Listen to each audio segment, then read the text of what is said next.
All right, welcome to this explainer. Today, we're completely shifting how we look at grammar. I want you to go ahead and forget the whole idea of arbitrary, rigid rules that you just have to memorize for a test. Instead, we're going to treat grammar as a highly functional architectural toolkit, and it's designed for one specific purpose: crystal clear communication. So, have you ever actually stopped to think about what separates a beautifully constructed, clear sentence from a confusing jumble of words? Like, why do some sentences instantly make sense while others just leave us scratching our heads? Well, that is exactly the core structure we're focusing on today. Okay, let's dive into this. Functional linguistics basically tells us that words aren't just arbitrary labels we slap onto things, right? They're tools. They have very specific jobs, playing specific roles to construct meaning. To really master communication, we have to start emphasizing these functional units rather than just getting bogged down in isolated vocabulary categories. Here is our blueprint for this explainer. We'll start with the architecture of words, then dive into content words, followed by function words. After that, we'll build the sentence core, and finally, we'll wrap up with how to avoid those common structural pitfalls. Let's start with Section 1, the architecture of words, separating the heavy lifters from the mortar.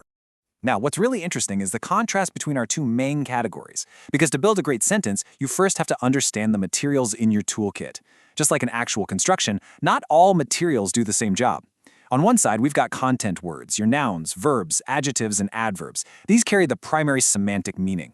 They're the heavy lifters, introducing all your core concepts and actions. But on the other side, we have function words, pronouns, prepositions, and conjunctions. Now, they might not hold a ton of meaning on their own, but they create the grammatical framework. They're the absolute essential cohesion holding those heavy content words together. Moving right along to Section 2, content words, meaning makers, the foundational blocks of expression.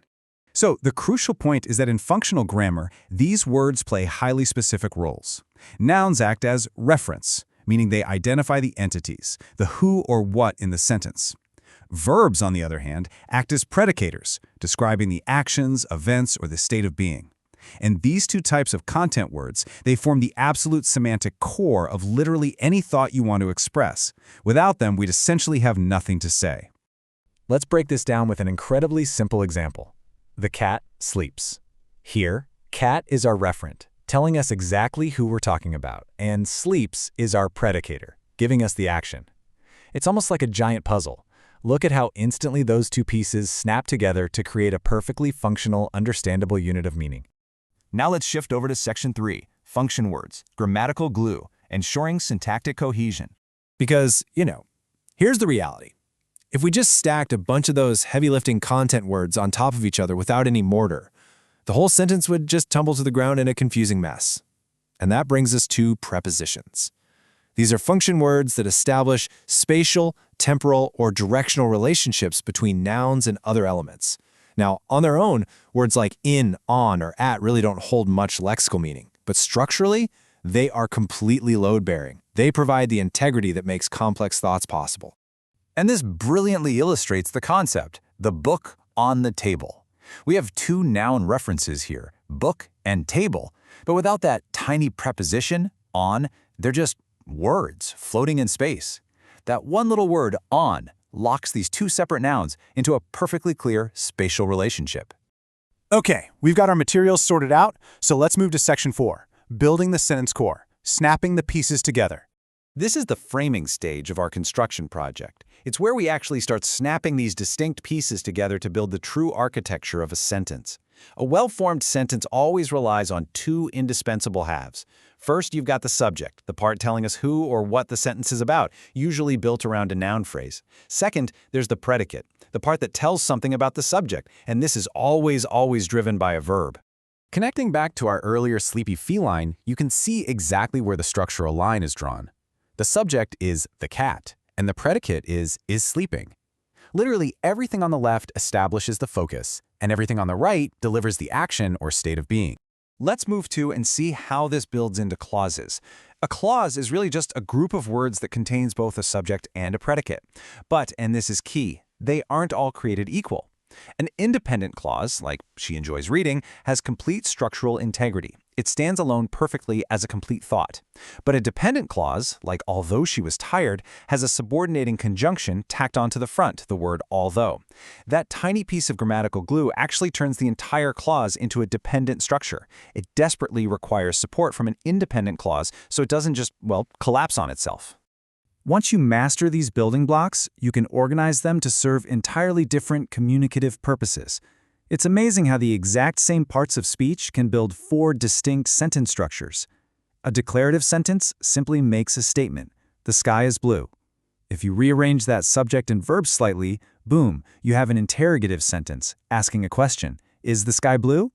Drop the subject entirely to issue a command, and you get an imperative sentence. Close the door. Or inject some intense emotion, and you've got an exclamatory sentence. What a beautiful sky. It's all the exact same raw materials, just engineered in different ways. Finally, let's wrap things up with Section 5, Avoiding Structural Pitfalls, Passing the Building Inspection. Just like any major construction project out there, we need a rigorous inspection to catch structural errors before they cause a total communication breakdown. 2 of the biggest culprits are sentence fragments and run-on sentences. Think of a fragment kind of like a half-built wall. It's an incomplete thought missing a subject or a verb, like the phrase, because I was tired. Because you were tired? Then what? It needs more structural support. Run-on sentences, on the other hand, are like bricks stacked haphazardly on top of each other, with absolutely no mortar. You just have independent clauses smashed together like, I love to write, it is my favorite hobby. They desperately need the structural glue of a conjunction or some proper punctuation to hold them safely in place. And then, of course, we have modifiers, our descriptive words. If we misplace these, it leads to some pretty hilarious, totally unintended meanings. Take a dangling modifier, where the word being described is entirely missing from the sentence. For example, running to catch the bus, the rain started pouring. Structurally speaking, this implies the rain itself is sprinting down the street to catch a bus. Or take a misplaced modifier, which is placed so far from its intended target that the whole meaning of the sentence becomes utterly confused. The golden rule here? Always keep your modifiers physically close to the words they're actually modifying. And that brings us to our final thought for this explainer. Now that you have the blueprint, what will you build? I really hope this helps show you that grammar is absolutely not a rigid set of policing rules designed to just trip you up.